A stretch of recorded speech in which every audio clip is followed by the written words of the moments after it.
ஆம். இப்போது புதன்கிழமை நேரம் 7:35. பாமுகம் டிவி லண்டன் தமிழ் வானொலி சன்ரைஸ் சூரியோதயம் தமிழ் ஒலிபரப்பின் நிகழ்வரிசையில் இணைய இருக்கும் நேரலை தகவல் சாலை.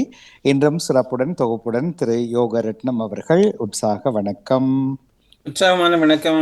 டாமோகன், மீண்டும் பல காலங்களுக்கு பிறகு நாங்கள் 2 பேரும் சேர்ந்து நிகழ்ச்சி ஆரம்பிப்பது மிக்க மகிழ்ச்சி. நன்றி. ஆகவே வளமை போன்ற நமது நிகழ்ச்சியை 2 பகுதியாக பிரித்து செய்யலாம். முதலாவது பகுதியாக அநேகமாக பிரித்தானியாவோடு சம்பந்தப்பட்ட செய்திகளுக்கும், 2ஆம் பாகத்தில் உலக செய்திகளையும் நாங்கள் எடுத்து வருவோம் உள்ள அந்த குறிப்பிட்ட நேரத்துக்குள். அந்த ரீதியில் முதலாவதாக நாங்கள் இப்பொழுது நேரடியாகவே அரசியல் கேள்விகளுக்கே வரலாம் என்று நினைக்கின்றேன். ஆனால் அதுக்கு வர முன்பு இந்த அமெரிக்காவினுடைய சில அதிரடி நடவடிக்கைகள் இப்பொழுது எல்லா நாடுகளுக்கும் ஒரு பொது செய்தியாக மாறின நிலையில் அதை தொடாமல் வேறொரு பக்கம் போக முடியாத நிலை காணப்படுகிறது. உதாரணமா அந்த டெரிஃப் வேண்டாம் வெரி அரசாங்க ஒரு நாட்டிலிருந்து வரும் பொருட்களுக்கு மீது இன்னொரு நாடு விதிக்கும் இந்த வரி, அதை வேறொரு வடிவத்தில் டெரிஃப் என்று கூறுவார்கள். அது வரி தான் உண்மையில். அது ஒவ்வொரு நாட்டுக்கும் இடையில் வழமையான ஒரு சின்ன விகித வரிகள் இருக்கின்றன. ஆனால் இப்பொழுது இந்த அமெரிக்காவினுடைய புதிய ஜனாதிபதியின் வருகைக்கு இந்த டெரிஃப் என்பது பெரிய ஒரு செய்தியாக மாறிக்கொண்டிருக்கிறது. அதாவது எந்த நாட்டுக்கு எவ்வளவு வீதம் நாங்கள் வரி விதிக்கலாம் என்று தான் தோண்டித்தனமாக ஒருவர் சொல்ல வெளிக்கிட்டு அது இன்று முழு உலகத்தையுமே ஆட்டி படைக்கும் நிலைக்கு வருகிறது. அந்த ரீதி பிரித்தானியாவுக்கும் அது பொருந்தும். ஆனால் இந்த 25% வரி என்னும் பொழுது அமெரிக்கா குறிப்பிட்ட சில நாடுகளுக்கு அதை விதித்திருந்தது.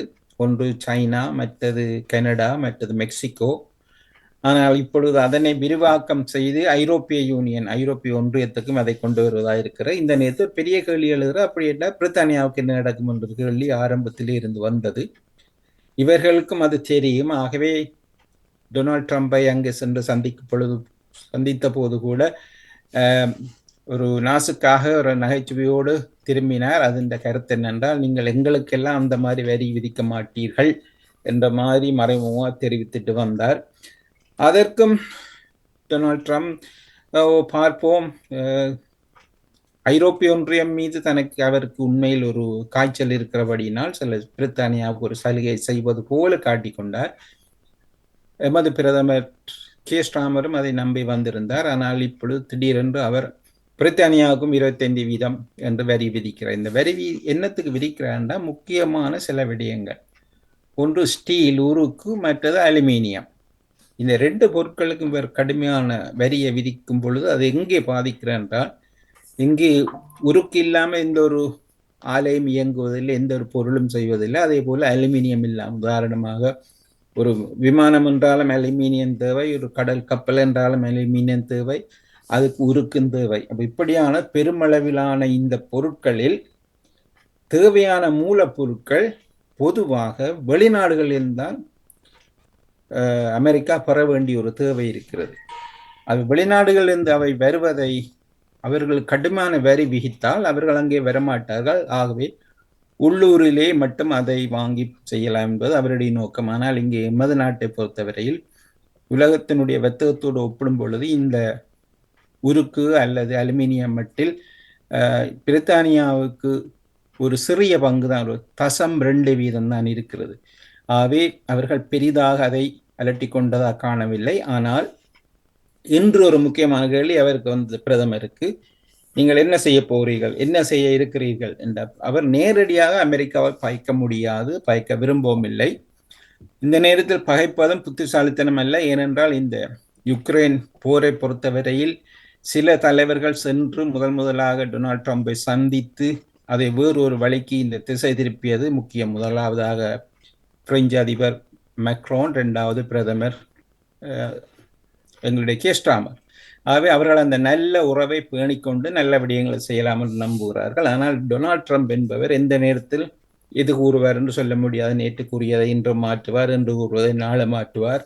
நானா அப்படி சொன்னேன் என்று கேட்பார். இந்த நிலையில் பிரதமருக்கு இன்று பாராளுமன்றத்தில் கேட்ட கேள்விக்கு ஒரு ஒழுங்கான பதில் அவரால் கூட முடியவில்லை. அவர் சமாளித்து கொண்டார். எல்லா விதமான முடிவுகளும் எடுக்கிறதுக்கான நடவடிக்கைகள் இருக்கிறது. ஆல் ஆன் த டேபிள் என்றால் நாங்கள் எல்லா நடவடிக்கையும் எடுப்போம். அது என்ன எல்லா நடவடிக்கை என்றால், அவர் 25% அமெரிக்கா எங்களுக்கு விதிக்கும் என்றால் நாங்களும் 25% அமெரிக்கா விதிப்போம் என்பதை மறைமுகமாக சொல்கிறார். ஆனால் இங்கே ஒரு சிக்கல் இருக்கிறது. நிச்சயமாக பிரித்தானியா அதை செய்ய முடியாது. ஏற்கனவே தெரியும், இந்த பிரெக்சிட் விவகாரத்தில் இவர்கள் தான் தோன்றித்தனமாக நடந்து எக்கச்சக்கமான சிக்கலில் மாட்டிக்கொண்டிருக்கிறார்கள். ஏற்கனவே இந்த 27 நாடாக இருந்தது 26 நாடாக குறைத்தது பிரித்தானியா வெளியே வந்து. மற்ற 26 நாடுகளும் எல்லைகளுக்கிடையே எந்த வரியும் இல்லா பொருட்களை வாங்குகிறாள், விற்கிறாள், சுமூகமாக இங்கே வர்த்தகம் நடக்கிறது. ஆனால் பிரித்தானியா பொறுத்தவரையில் அந்த பிரெக்சிட் வந்த பின் இங்கே ஏற்கனவே வரியெல்லாம் கூடப்பட்டு பொருட்களின் விலை அதிகரித்திருக்கிறது. தற்போதுள்ள அரசியல் நிலையில் அநேகமாக விலைகள் உயர்ந்துள்ளன. இந்த போரினால் பெட்ரோல் விலை, கேஸ் விலை என்று எல்லாம் அதிகரித்து மக்கள் நிச்சயமாக திண்டாடுகிறார்கள். இந்த நிலையில் இவர்கள் போய் அமெரிக்காவோடு மோதி வெற்றி பெறுவார்கள் என்று பிரித்தானியா நம்ப முடியாது. ஆகவே அவர்கள் அடுத்தடுத்த நாட்களில் என்ன செய்ய போகிறார்கள் என்பதை நாங்கள் பொறுத்திருந்துதான் பார்க்க வேண்டும். அடுத்ததாக இந்த எதிர்க்கட்சி தலைவர் கெமி பெர்னோக் என்பவர் எப்படியாவது தான் ஒரு பெரிய தலைவியாக வரணும், எதிர்க்கட்சி தலைவியாக இருக்கணும், முடிந்தால் அடுத்த முறை பிரதமராக வரணும் என்பதை மனதில் வைத்துக்கொண்டு பல அதிரடி நடவடிக்கைகளை இறங்கியுள்ளார். ஒன்று, பிரதமரை கேள்வி கேட்கும் பொழுது முக்கியமான கேள்விகளில் பிரதமர் பதில் சொல்ல முடியாத அளவுக்கு அவரை ஒரு சரியான பிரதமர் இல்லை என்று காட்டும் முயற்சியில் தொடர்ந்து இயங்கிக் கொண்டு வருகிறார். ஆனால் இந்த முறை இன்னொரு விடயத்தை எடுத்துக்கொண்டார். இந்த ஐரோப்பிய ஒன்றியத்தினுடைய இந்த ECHR ஐரோப்பிய ஒன்றிய மனித உரிமை சட்டத்திலிருந்து நாங்கள் பிரிந்து செல்ல வேண்டும், ஏனென்றால் அதை பாவித்து கொண்டுதான் இந்த நாட்டில் வரும் அகதிகள் எல்லாரும் தங்களுக்கான பாதுகாப்பை தேடுகிறார். உதாரணமாக, ஒரு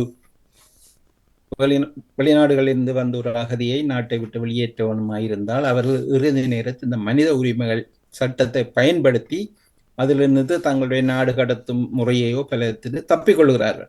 ஆகவே இவர்களை எப்படி தப்பிக்கொள்ளாமல் இருப்பதற்கு நாங்கள் இந்த ஐரோப்பிய நீதிமன்றத்திலிருந்து நாங்கள் சகல விதத்திலும் பிரிந்து செல்ல வேண்டும், அவர்களுக்கு இடம் கொடுக்கக்கூடாது என்ற ஒரு புதிய நடவடிக்கையை கொண்டு வந்தார்.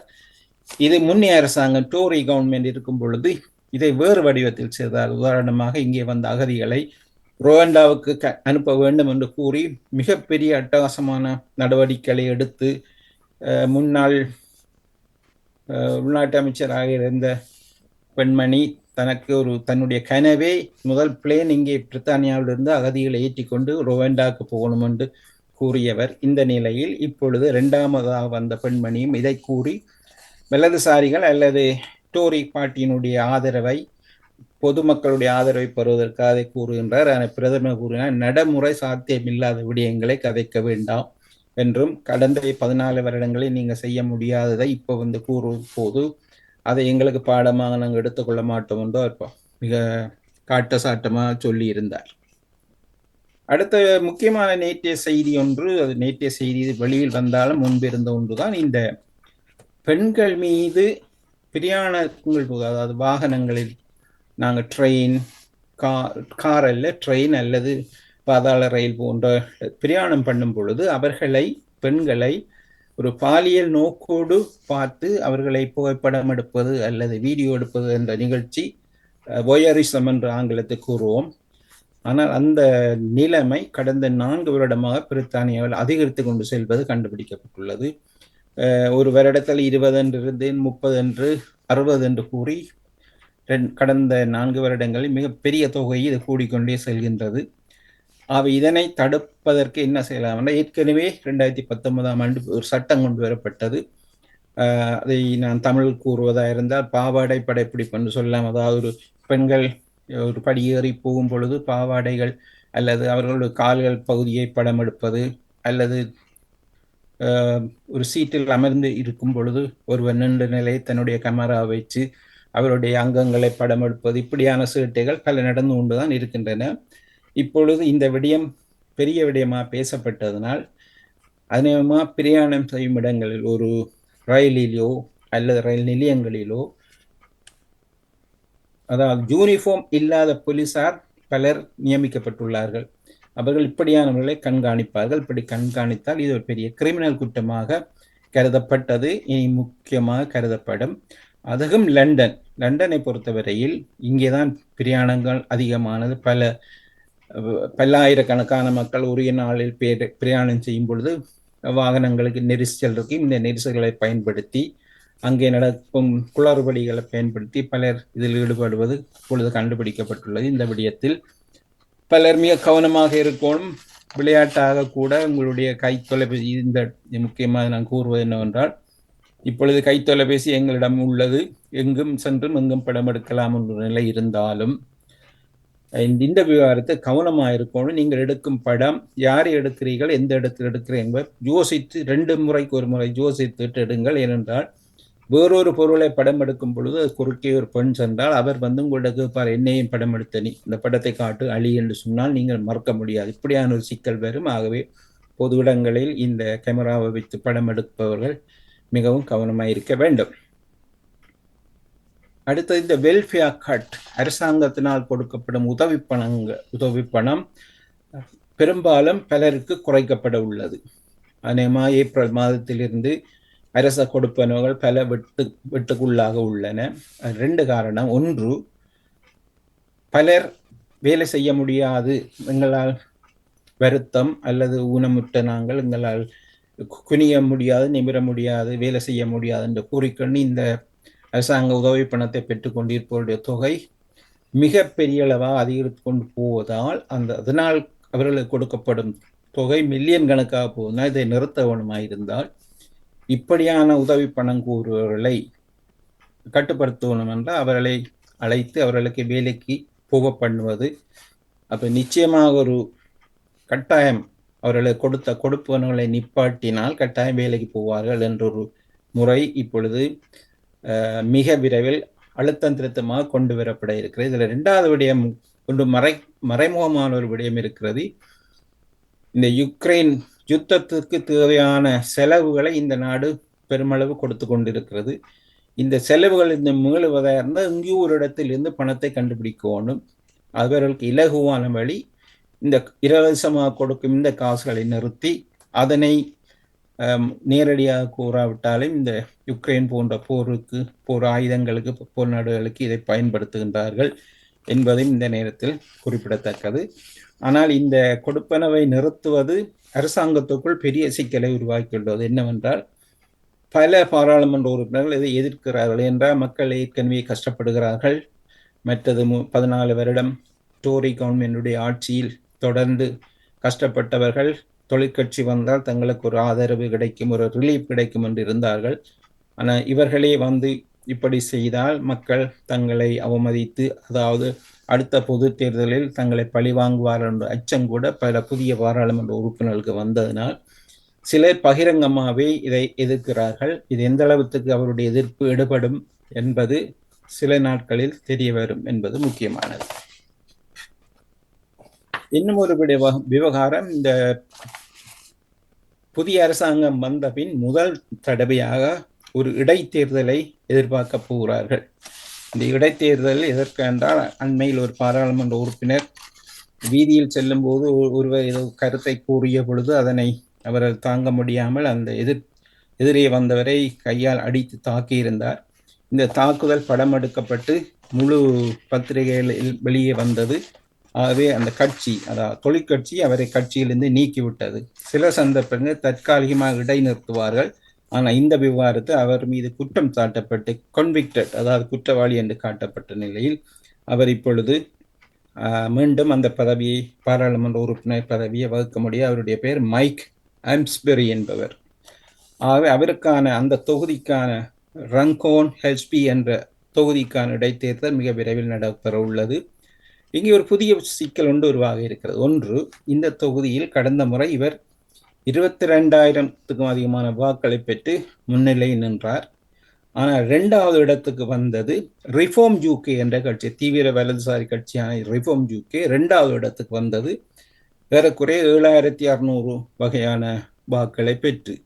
முன்பு ஆட்சியில் இந்த டோரி கவர்மெண்ட், டோரி கட்சி 3வது நிலைக்கு தள்ளப்பட்டிருந்தது 6,750 வரையிலான வாக்களை பெற்று. ஆகவே இப்பொழுது வர இந்த இடைத்தேர்தல் மூன்று கட்சிகளுமே மிக முக்கியமானது. ஒன்று ஆளுங்கட்சியான தொழிற்கட்சி ஏற்கனவே 22,000 வாக்களை பெற்றாலும் அந்த வாக்களை இனி பெறுவார்களா என்ற ஒரு கேள்வியும் எழுந்துள்ளது.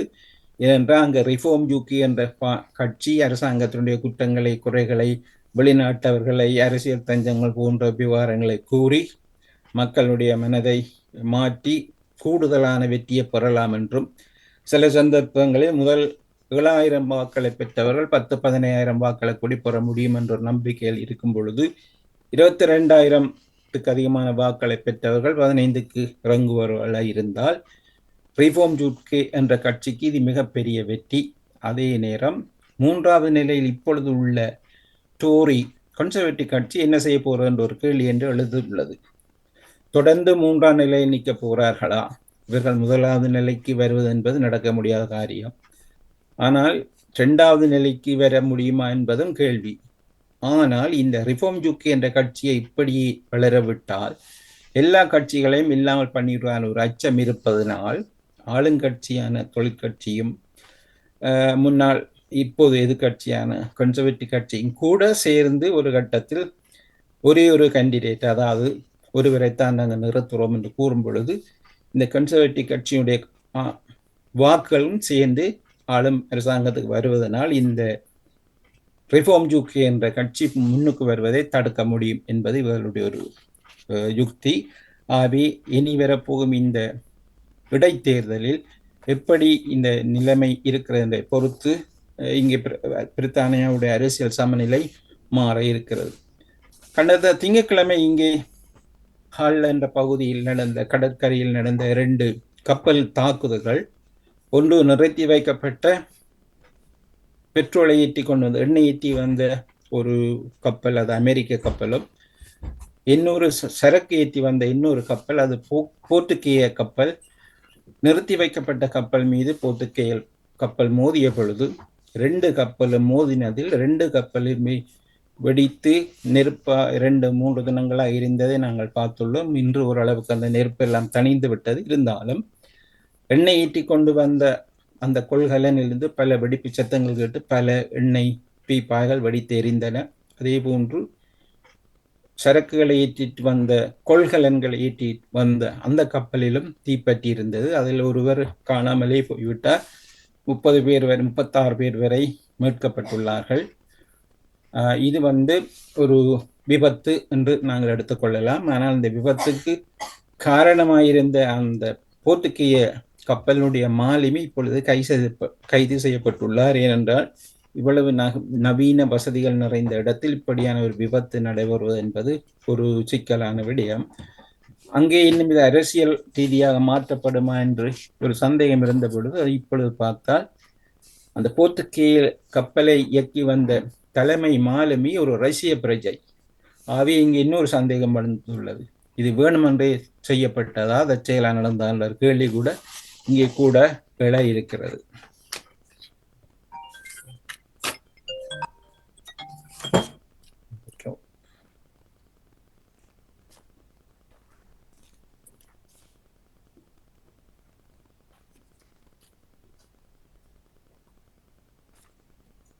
ரிஃபார்ம் யூகே கட்சியை பற்றி நான் முதல் கதைத்திருந்தோம். இப்பொழுது ரிஃபார்ம் யூகே என்ற கட்சிக்குள் ஒரு பெரிய பிளவு ஒன்று ஏற்பட்டுள்ளது.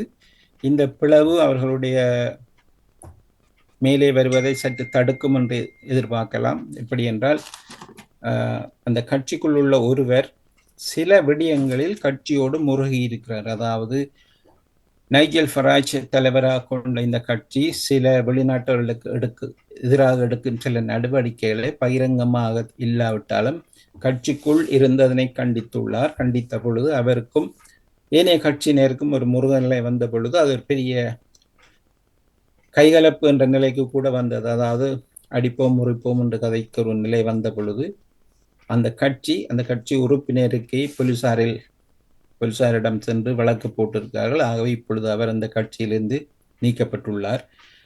ஆகவே நீக்கப்பட்டவர் ஆதரவானவர்களுடைய வாக்கு இவர்களுக்கு கிடைக்குமா இல்லையா என்ற ஒரு கேள்வி இருக்கிறது. ஆகவே இந்த எதிர்வரும் இடைத்தேர்தலில் இவர்கள் பெறப்போகும் வெற்றி என்பது ஒரு கேள்விக்குறியான விடயமாகவும் இருக்கின்றது.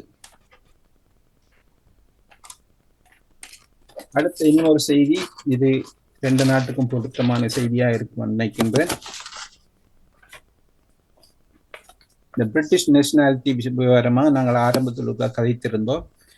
பிரித்தானியாவுடைய அந்த குடியுரிமை பெறும் அந்த விடயத்தில் ஒரு புதிய கட்டுப்பாடு ஒன்று வந்துள்ளது. பிப்ரவரி மாதம் 10ஆம் தேதியிலிருந்து பிரித்தானியா இதில் ரெண்டு கவனமாக கவனிக்கணும். சிலர் இதை பிழையாக விளங்கியுள்ளார்கள். இந்த நாட்டில் வசிப்பவர்களுக்கான வதிவிட உரிமை அல்ல. நான் கதைப்பது வதிவிட உரிமை பெற்றவர்கள் நிரந்தரமாக இருந்து பிரித்தானிய பிரஜைகளாக வர முயற்சிக்கும் பொழுது அவர்கள் ஒரு சிக்கல் காத்திருக்கிறது. அப்படி என்றால் இந்த நாட்டுக்கு வரும் பொழுது அவர்கள் சட்டப்படி வந்திருந்தால் மட்டுமே அவர்களுக்கு இந்த பிரித்தானிய பிரஜா உரிமை கொடுக்கப்படும். சட்டத்தை மீறி வந்து அவர்கள் அகதி தஞ்சம் பெற்று அகதி தஞ்சம் கேட்டவர்களுக்கு அந்த தகுதி கொடுக்கப்பட்டு அவர்கள் நிரந்தர பிரஜையாக மாறினாலும் இப்பொழுது பிரித்தானிய பிரஜையாக மாறுவதில் தடை உள்ளது. அதாவது கடவுச்சீட்டு இல்லாமல் வருவோர், இந்த வாகனங்களில் மறைந்து வருவோர், சிறிய படகுகளில் வருவோர் போன்றவர்கள் இதில் அடங்குகின்றார்கள். இதனால் ஒரு சிக்கல் தோன்றுகிறது. பிரஜா உரிமை பெறும் பிரித்தானிய பிரஜா உரிமை பெறுவதில் சிக்கல் தோன்றியுள்ளது. ஆனால் இது ஒரு சட்டத்தினால் இந்த சட்டத்தை சவால் விடும் ஒரு சட்டமாக காணப்படுகிறது. அநேகமாக பல பொது நிறுவனங்கள் இதற்கு எதிராக குரல் கொடுத்து சில சந்தர்ப்பங்களில் இந்த சட்டத்தை மாற்றும் ஒரு தன்மையும் கூட காணப்படலாம். ஏற்கனவே ஒரு வழக்கு இந்த சட்டத்துக்கு எதிராக போடப்பட்டுள்ளது. இந்த விவகாரத்தில் எல்லோரும் இதை கவனமாக பார்க்க வேண்டும். அதே போன்று குடியுரிமை, அதாவது பிரித்தானியாவுடைய இமிகிரேஷன் மேட்டர் என்னும் ஒரு விடயம் இருக்கிறது. இந்த பிஆர்பி என்ற அந்த கார்டை கையில் வைத்திருப்பவர்கள், கடந்த வருடம் ஒரு அறிவிப்பு வந்தது.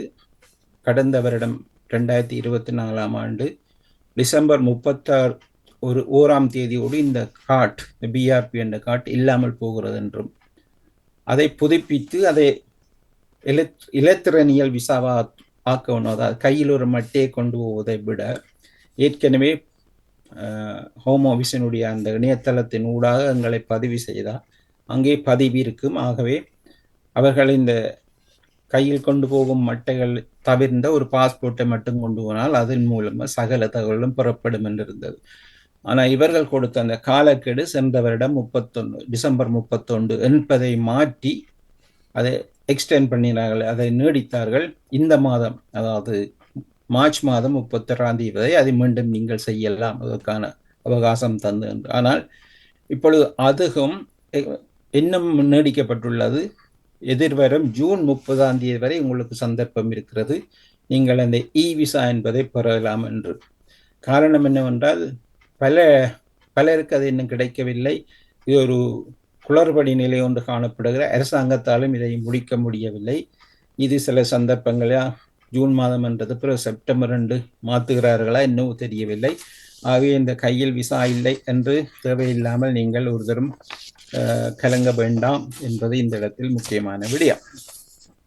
சரி, அடுத்த முக்கியமான விடயம் ஒன்றுக்கு வருவோம். இந்த போர் நிறுத்தம், யுக்ரைனுக்கும் ரஷ்யாவுக்கும் இடையிலான போர் நிறுத்தம். டொனால்ட் ட்ரம்ப் பதவிக்கு வந்து அடுத்த நாளே தான் இந்த போரை நிறுத்தும் என்று கூறியிருந்தார். நடைமுறையில் அது முடியாத காரியம். ஆனால் அவருடைய தவறான நடவடிக்கைகளை ஒரு பக்கம் ஒதுக்கிவிட்டு இந்த விடயத்தில் அவர் காட்டிய ஒரு சில விடயங்கள் அது சரியான போக்கில் போவதாக தெரிகிறது. ஒன்று, இந்த போர் நிறுத்தத்துக்கான ஒரு சமிஞ்சை இன்றளவில் கிடைத்துள்ளது. யுக்ரைன் ஒரு தற்காலிக போர் நிறுத்தம், ஒரு 30 நாளுக்குரிய போர் நிறுத்தத்துக்கு ஒத்துக்கொண்டுள்ளது.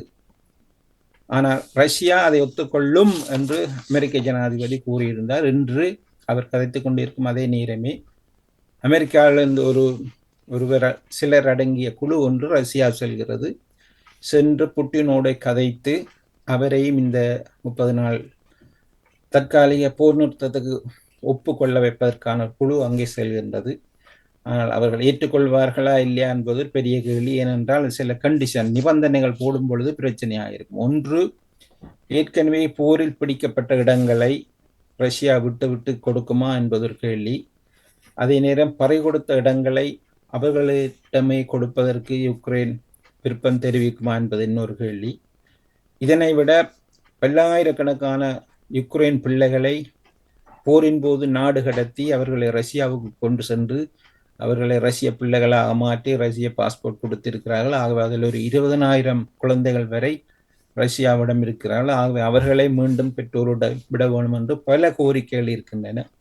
இத்தனை கோரிக்கைகளும் நிறைவேறுமா இல்லையா என்பது தெரியவில்லை. அடுத்த ஒரு 24 மணி நேரம் அல்ல 48 மணி நேரத்தில் இந்த தற்காலிக 30 நாள் போர் நிறுத்தம் நடைமுறைக்கு வரும் என்று நம்பப்படுகிறது. அடுத்ததாக இந்த நாங்கள் முதல் கதைத்த விவகாரம் இந்த டரிஃப், நாடுகளுக்கு இடையிலான வர்த்தகத்தின் போது விதிக்கப்படும் விதி. இந்த விவகாரத்தில் முதலாக அமெரிக்கா ஆரம்பித்தது 25% வரியை உருக்கு பொருட்கள், அலுமினிய பொருட்களுக்கு வெளிநாடுகள் இந்த வரி விதிப்போம் என்று அது குறிப்பாக 3 நாடுகளை முதல் இலக்கில் வைத்தார்கள். ஒன்று கனடா, 2வது மெக்சிகோ, 3வது சைனா. அந்த விதத்தில் இது ஒரு பெரிய சிக்கலை போரை உருவாக்கியுள்ளது. இப்பொழுது அமெரிக்காவுக்கும் சைனாவுக்கும் இடையிலான முருகன் நிலை, மெக்சிகோவுக்கும் அமெரிக்காவுக்கும் இடையிலான முருகன் நிலை, இதை விட இப்பொழுது கனடாவுக்கும் அமெரிக்காவுக்கும் இடையிலான முருகன் தான் மிக மோசமாக காணப்படுகிறது. மோசமாக காணப்படுவதற்கு முக்கியமான விடயம் என்னவென்றால், ரெண்டும் தோளோடு தோள் ஒட்டி கொண்டிருக்கும் நாடுகள், ஒரு எல்லையை கொண்ட நாடுகள் கனடாவும் அமெரிக்காவும், நட்பு நாடுகள், பல உலக விவகாரங்கள் ஒன்றாக சேர்ந்த நாடுகள். ஆனால் டொனால்ட் ட்ரம்ப் அவர்கள் அந்த கனடாவை நோக்கி ஒரு பழிவாங்க நடவடிக்கையாக 25% வரியை விதிப்போம் இந்த பொருட்கள். ஏனென்றால் மிக பெரும்பான்மையான பொருட்கள் கனடாவிலிருந்து தான் அமெரிக்காவுக்கு வருகின்றது. ஆகவே கனடாவை நிறுத்தினால் அமெரிக்க மக்கள் நிச்சயமே பாதிப்புக்குள்ளாவார்கள். இந்த நிலையில் அங்கே இருந்து வரும் பொருட்களுக்கு 25% வரியை நான் விதிப்பேன் என்று சென்ற வாரம் அறிவித்திருந்தார். அதற்கு பதிலடியாக கனடாவும் அறிவித்திருந்தது, நீங்கள் 25% என்றால் உங்களுக்கு தான் நிறைய பொருட்கள் எங்களிடம் வராமல் அதுக்கு உங்களுக்கு நாங்கள் 25% விதிப்போம் என்று டிட் ஃபார் டேட் பதிலுக்கு பதில் நடவடிக்கைகள் செல்லும் பொழுது அமெரிக்காவுக்கு ஒரு சிக்கல் நிலை தோன்றியுள்ளது. அத்தோடு அங்கே ஒரு அரசியல் மாற்றம் ஏற்பட்டுள்ளது. கனடாவில் சென்ற ஞாயிற்றுக்கிழமை நடைபெற்ற கட்சி, அதாவது பொது தேர்தலில் அந்த கட்சி ஆளுங்கட்சிக்குள் உள்ள ஒரு தேர்தலில் புதிதாக பிரதமர் ஒருவர் தெரிவு செய்யப்பட்டார். அவர் அந்த கானே என்று இங்கே சிறிது காலம் பிரித்தானியாவுடைய பேங்க் ஆஃப் இங்கிலாந்துடைய கவர்னராக இருந்த மார்க் கானே என்பவர். அந்த மார்க் கானே என்பவர் ஒரு மிகப்பெரிய பொருளாதார நிபுணர். அவர்தான் இப்பொழுது பிரதமராக அங்கே தெரிவு செய்யப்பட்டுள்ளார். அவர் தெரிவு செய்யப்பட்ட அதே நிமிடமே கடுமையான எச்சரிக்கைகளை அமெரிக்காவுக்கு விதித்திருந்தார்.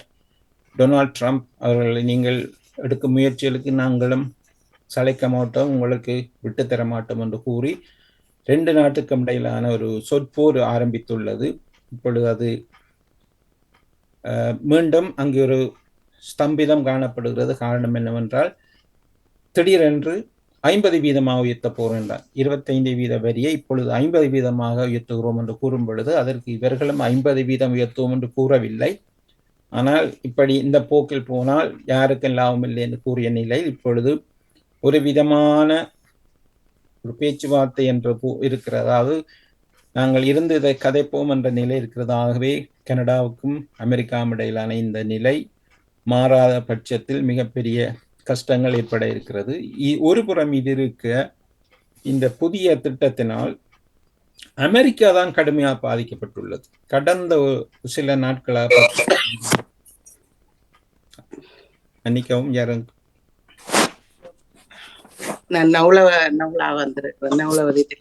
ஓகே, நான் கேட்டுக்கொண்டிருங்கள். நான் அந்த அடுத்த விடயத்தை முடித்து பாருங்கள்.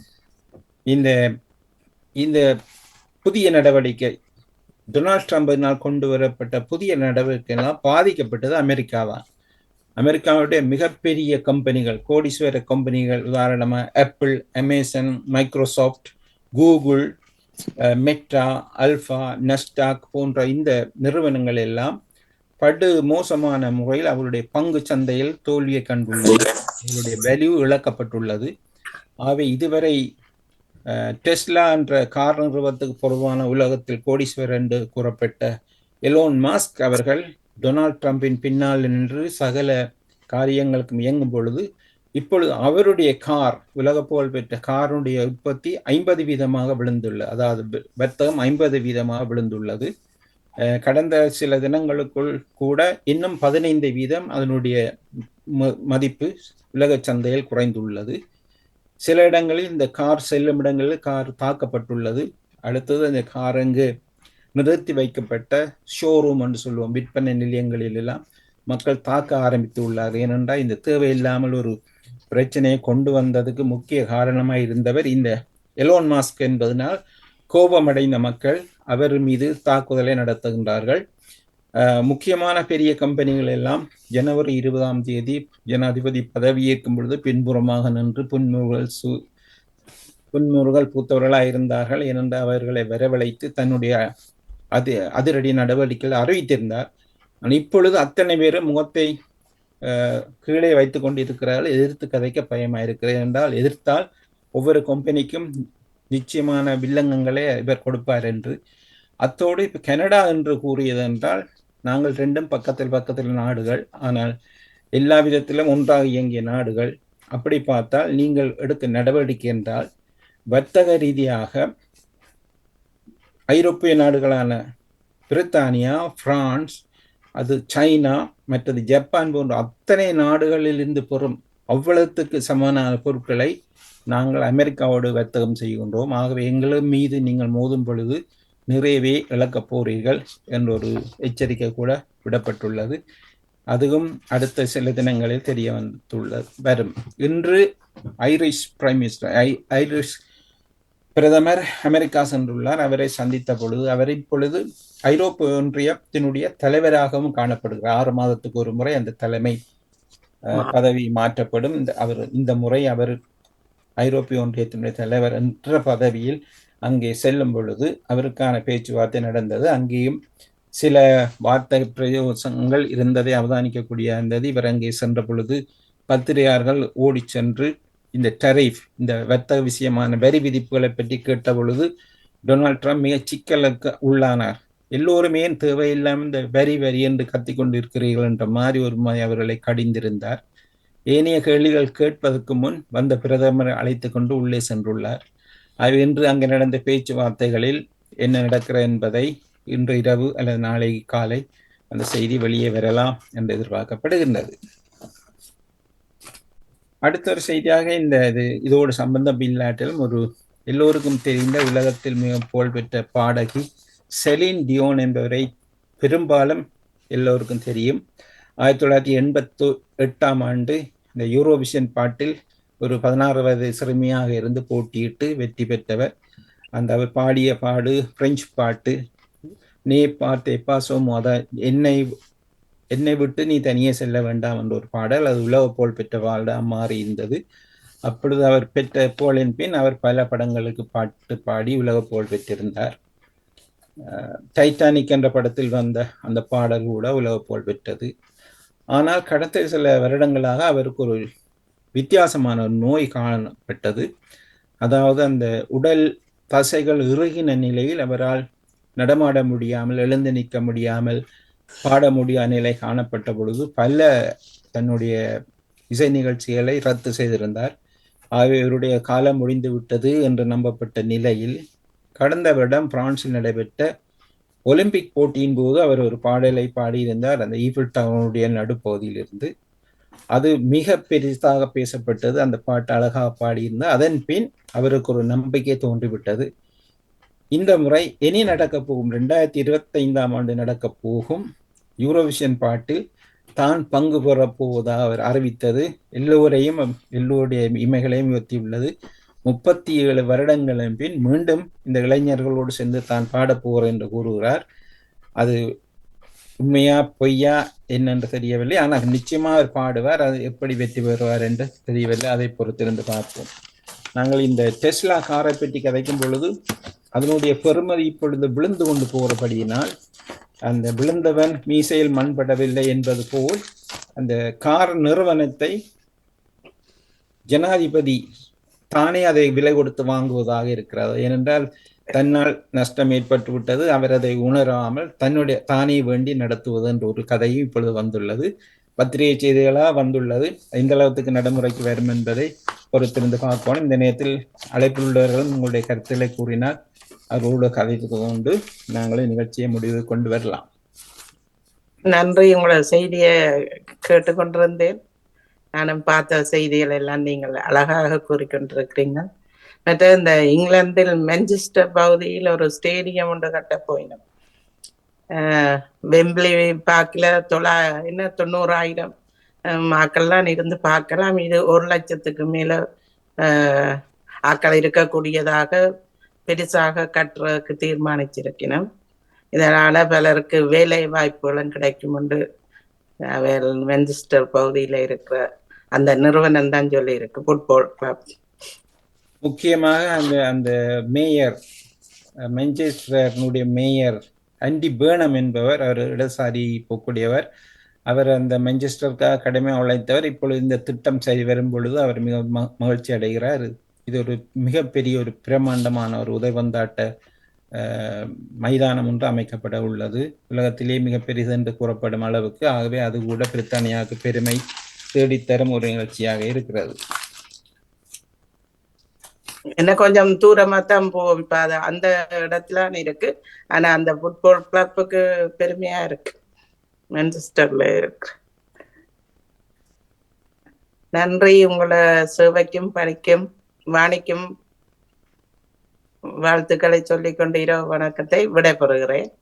ஓகே, நடாமோகனுக்கு நன்றியை கூறிய அவர் இந்த நிகழ்ச்சி ஆரம்பித்து வைத்தார். முடிவு வாணியினுடைய பகுதியாக இருக்கும். இடையில் வந்த நீங்களும் உங்களுடைய கருத்துக்களை கூறியதுக்கு நன்றி.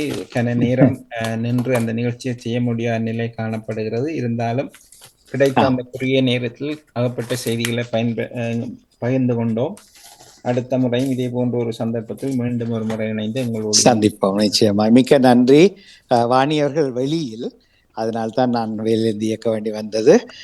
யாவற்றையும் கேட்டோம். நீங்களும் அதோடு உங்களுக்கு முக்கியமான ஒரு ஆரம்பத்தில் கூற இருந்தது மறந்து விட்டேன். கடந்த ஞாயிற்றுக்கிழமை எங்கள் தலைவி ஆனந்தி சூரிய பிரகாசத்துக்கு நடந்த அந்த மிக பிரமாண்டமான அந்த ஒரு மரியாதை அளிப்பு விழாவில் நீங்களும் கலந்து கொண்டீர்கள். எனக்கு நிறைய மகிழ்ச்சி. பல வருடங்கள் பின் நாங்கள் 2 பேரும் இப்படி ஒரு முக்கியமான நிகழ்ச்சி கலந்து கொண்டோம்.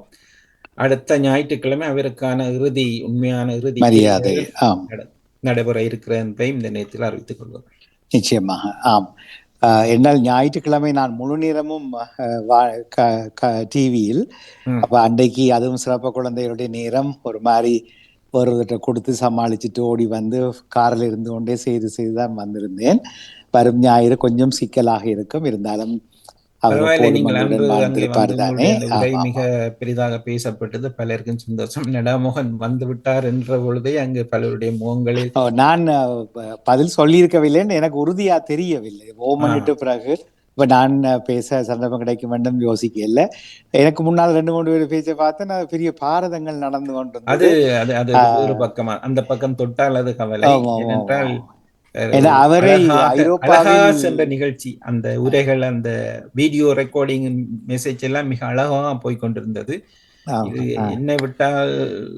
என்ன விடமாட்டியாண்டு கேட்காத குறையில் பலர் வந்து பூந்து அதுக்குள்ள அந்த நிகழ்ச்சியை சற்று சோபை இழக்க பண்ணியது கவலையத்தான் இருந்தது. வேறு வழி இல்லை. இது எல்லா இடமும் உள்ள வருத்தம் தான் நமக்கு என்று எடுத்துக்கொள்ள வேண்டியதான்.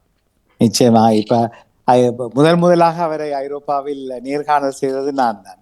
அப்பவே ஆமாம், சன்ரைஸில் அவர் அப்பவே சொன்னார், தூரகிழக்கு நாடுகள்ல என்ன அதிகமா எல்லாருக்கும் தெரியும், இங்கிலாந்து லண்டன்ல அதிகம் பேருக்கு என்ன தெரியாது என்று சொன்னார். உங்கள் மூலமாகத்தான் என் குரல் இங்கு அறிமுகம். அப்போது இங்கு கேட்க முடியாது பிபிசியை. அப்ப அதை கேட்டிருந்தார். அதுக்கு பிறகு அதுக்கு நன்றி சொல்லியிருந்தார். இதெல்லாம் சொல்வதற்கு அது நேரம் அல்ல எங்களுக்கு, இல்லையா? நாங்கள் அவரை அஞ்சலிக்க வந்திருந்தோமே தவிர அப்படியே பிறகுதான் யோசிச்சேன், ஏன் இது எல்லாரும் தங்களுக்குரிய அவருடைய தொடர்பை சொல்றதா சொல்லிக்கொண்டு புரியும் என்று நம்புறேன். நாங்கள் கொடுத்த பட்டியல் வேறு. அங்கே இடைச்சேரல் ஒரு முக்கிய ஒரு பேர் வழி அங்கே இருந்து வெட்டி தனக்கு விருப்பமான கொண்டு வந்து இருப்ப நாங்கள் பகிரங்கமா மேடையில் வந்த ஒருவரை நாங்கள் கீழே வாண்டு கூற முடியாது. அந்த ஒரு நாகரிகத்துக்காக பொறுமையாயிருந்தோம். அது கடைசி பின்பகுதி சற்று சொதப்பலா இருந்ததையும் உண்மை ஏற்றுக்கொள்ளத்தான் போல. அது சரியா கவலையாக வேறு இருந்தது. ஆமா, இருந்தாலும் சிறப்பு செய்ய வேண்டிய கடமை ஆற்றப்பட்டது. மகிழ்ச்சி. நீங்களும் அதுக்காக உங்களுடைய நண்பர்களோடு சேர்ந்து உழைத்திருக்கிறீர்கள். நிறையவே 3 வாரமாக நாங்கள் இரவு பகலாக இதை கூடி பல செய்துதான் நன்று அது அழகாக அந்த விழா அமைந்தது. ஒரு மகிழ்ச்சிக்குரிய விடயம். மிக்க நன்றி. தொடர்வோம். நன்றி. அடுத்த வாரம் தாழ்ச்சாலையில் தொடர்போம். நன்றி. வணக்கம். நன்றி. வணக்கம். நன்றி நகுலவதி அவர்களே. வணக்கம்.